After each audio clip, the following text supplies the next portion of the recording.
आज मैं आपके समक्ष अपने मन की बात साझा कर रही हूँ और ये मेरा सुझाव है, ये मेरा एक विचार है और मुझे लगता है कि आप सब भी इससे सहमत होंगे और हम सभी लोग मिल करके अपनी इस मुहिम को सफल बनाएंगे।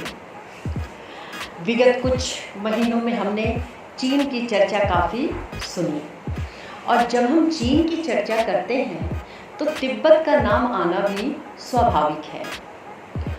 तो जरा सा हम लोग चीन के मामले में थोड़ा सा उसके इतिहास पर एक नज़र डाल लेते हैं। ऐसा है कि 1947 में भारत और 1949 में चाइना स्वतंत्र होता है। उस समय सोवियत रूस के शासक स्टालिन थे और चीन के माओ से तुंग, ये दोनों ही शासक लेनिन के शिष्य थे। और स्टालिन के बाद ख्रुश्चेव सोवियत रूस के शासक बनते हैं और चीन में तो माओ ही थे। तो ये दोनों शासक ही प्रारंभ से ही विस्तारवादी नीति का अनुपालन करते हुए बहुत सारे देशों को पर कब्जा किया, अनाधिकार चेष्टा किया और अपने पड़ोसी देशों को परेशान किया। ख्रुश्चेव ने अपनी सीमा को बढ़ाते हुए लेटिविया, लिथुआनिया और एस्टोनिया पर कब्जा किया। तो चीन कैसे पीछे रह सकता था? चीन ने भी बहुत सारे देशों को अपने आक्रमण किया और उनको अपने कब्जे में लिया। तो आज की जो यह स्थिति है, चीन की विस्तारवादी नीति और उसकी हेकड़ी और उसकी धोखेबाजी और उसकी चाल आज पूरा विश्व समझ गया है। वर्तमान में चीन पूर्वी तुर्किस्तान, मंगोलिया, ताइवान, तिब्बत, हांगकांग के अलावा उसकी नेपाल और भूटान पर भी गिद्ध दृष्टि लगी हुई है।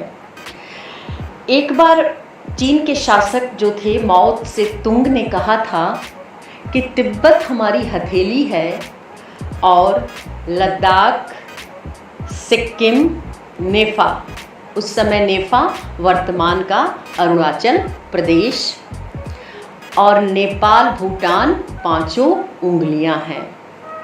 तो हम सब लोग समझ सकते हैं कि तिब्बत को तो उसने हथिया ही लिया है और हमेशा सिक्किम पर वो कुछ न कुछ उपद्रव करता सिक्किम और अरुणाचल पर उपद्रव करता ही रहता है। और देखिए अभी विगत माह में उसने पूर्वी लद्दाख के गलवान घाटी में क्या किया। तो वो सही ही था, माओ का जो कहना था वो उनकी नीयत खराब ही थी और वर्तमान समय में नेपाल और भूटान को भी परेशान करने की चेष्टा चीन कर रहा है। तो इस समय चीन की वर्तमान स्थिति में लगभग 24 देशों के साथ उसकी पटरी नहीं है। तो ये थोड़ा सा चीन के बारे में बात हुई। और पूर्वी लद्दाख में गलवान घाटी में जब से दोनों सेनाओं के बीच झड़प हुई है, तब से चीन की चर्चा के साथ ही तिब्बत का भी नाम स्वाभाविक है आना। 1950 में जब चीन ने तिब्बत पर आक्रमण किया था, उसी समय भारत को चाहिए था कि तिब्बत की सहायता कर उसे एक बफर देश बनाए और अपनी सुरक्षा को मजबूत करे, क्योंकि तब तिब्बत के साथ भारत के व्यापारिक संबंध भी होते थे और यह व्यापार करके वो विश्व में एक संदेश दे सकता था और चीन की जो विस्तारवादी नीति थी उसके खिलाफ वह पूरे विश्व के जो देश उसकी विस्तारवादी नीति से परेशान थे सबको एकजुट करने में सफल होता। लेकिन ऐसा नहीं होता है। होता क्या है, चीन के जो तिब्बत के धर्मगुरु दलाई लामा, तो तिब्बत की मदद न करके भारत वहाँ के जो धर्म गुरु होते हैं दलाई लामा उनको भारत में शरण मिल जाती है और पिछले 6 दशकों से, मतलब लगभग 60-65 वर्षों से दलाई लामा हिमाचल प्रदेश के धर्मशाला में शरण लिए हुए हैं और तिब्बत की निर्वासित सरकार भी धर्मशाला से ही चलाई जा रही है, जिसका विश्व के मानचित्र पर कोई अस्तित्व नहीं है और किसी भी देश ने उसको मान्यता नहीं दी है। लेकिन दलाई लामा इतने लोकप्रिय और सम्मानित हैं कि चीन को इससे भी दिक्कत होती है। आदरणीय दलाई लामा की गणना महात्मा गांधी, नेल्सन मंडेला और मार्टिन लूथर किंग जैसे महान विभूतियों के समकक्ष की जाती है। दलाई लामा को विश्व का सर्वोत्कृष्ट सम्मान शांति के लिए नोबेल पुरस्कार और एशिया का सर्वश्रेष्ठ सम्मान मैग्सेसे पुरस्कार मिलने के साथ ही साथ 150 से ज़्यादा उनको पुरस्कार मिल चुका है। और यूएसए क्या करता है तिब्बत के सम्मान में, या यूँ कहिए दलाई लामा के सम्मान में, जब 10 मार्च को तिब्बत जनक्रांति दिवस मनाया जाता है तो यूएस में तिब्बत के झंडे फहराए जाते हैं और विश्व के लगभग 20 संसदों में तिब्बत के पक्ष में या तिब्बत के समर्थन में 50 से अधिक प्रस्ताव पास किए जा चुके हैं।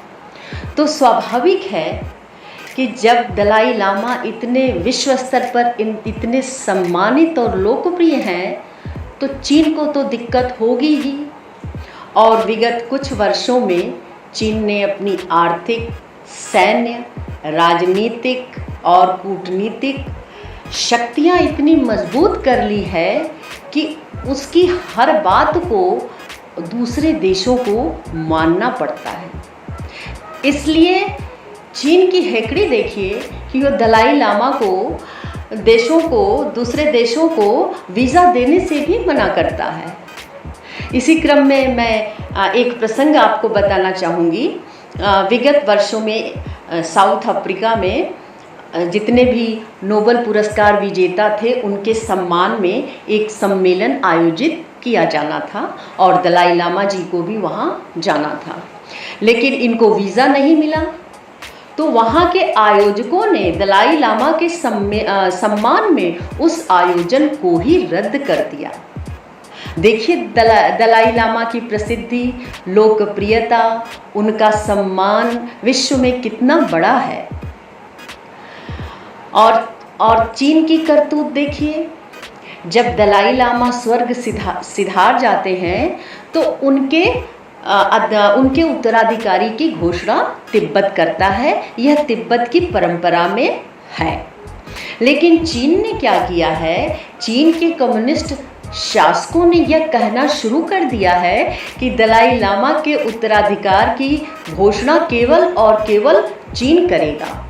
ऐसा इसलिए कह रहा है कि 1992 और 1994 में वह एक कानून भी पास कर चुका है कि दलाई लामा का उत्तराधिकार चुनने का, दलाई लामा का अवतार, उत्तराधिकार नहीं, तिब्बत की परंपरा है कि दलाई लामा के स्वर्ग सिधार जाने पर उनके अवतार की घोषणा तिब्बत की परंपरा में है। और चीन तिब्बत की इस आस्था और धार्मिक धर्म में भी टांग अड़ाना चाहता है।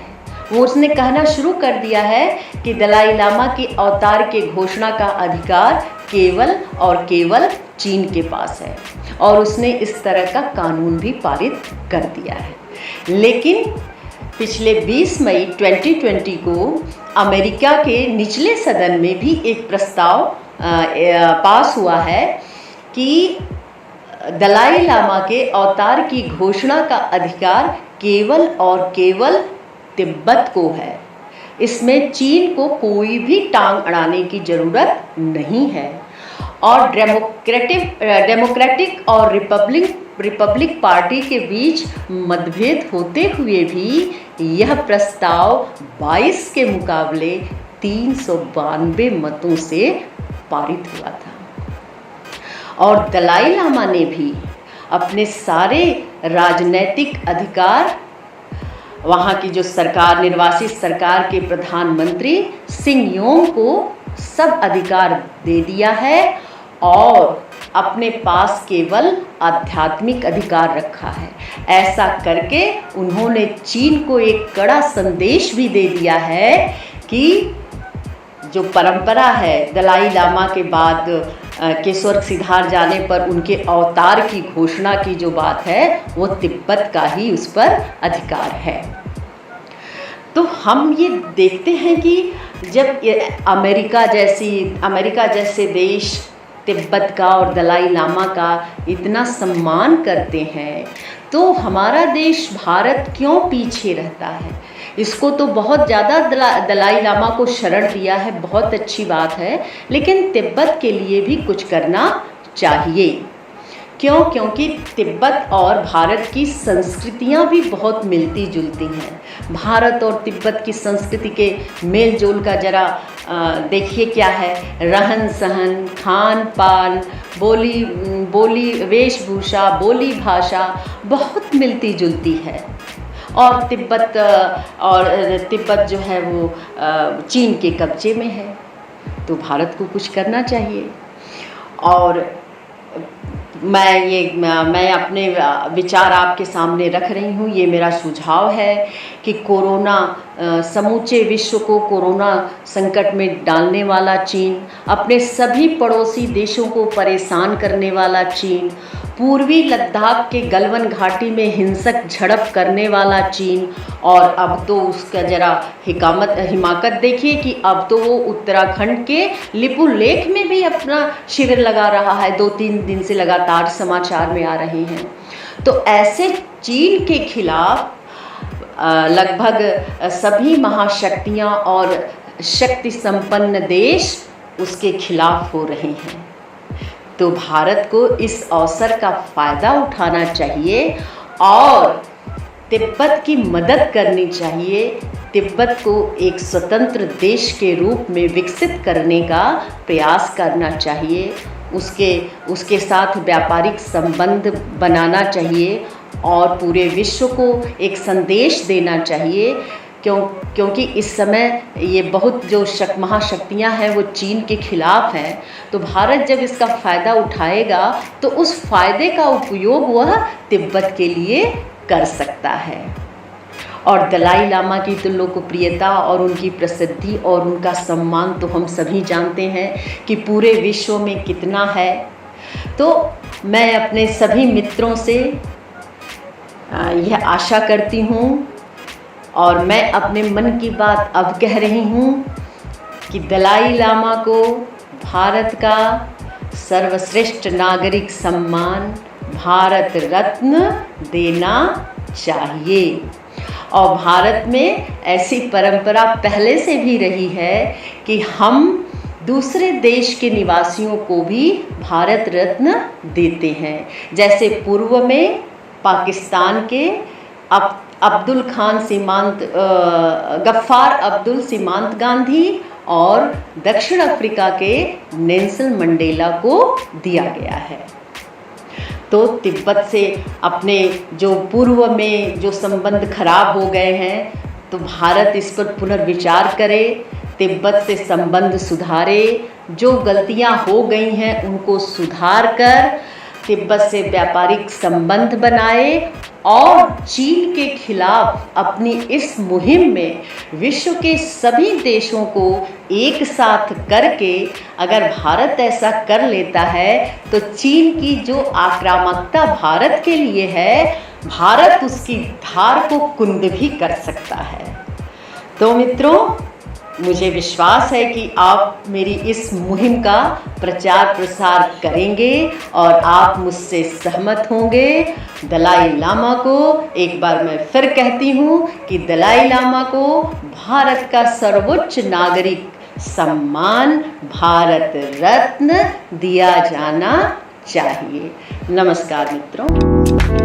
Subscribe to my YouTube channel and press the bell icon to never miss an update.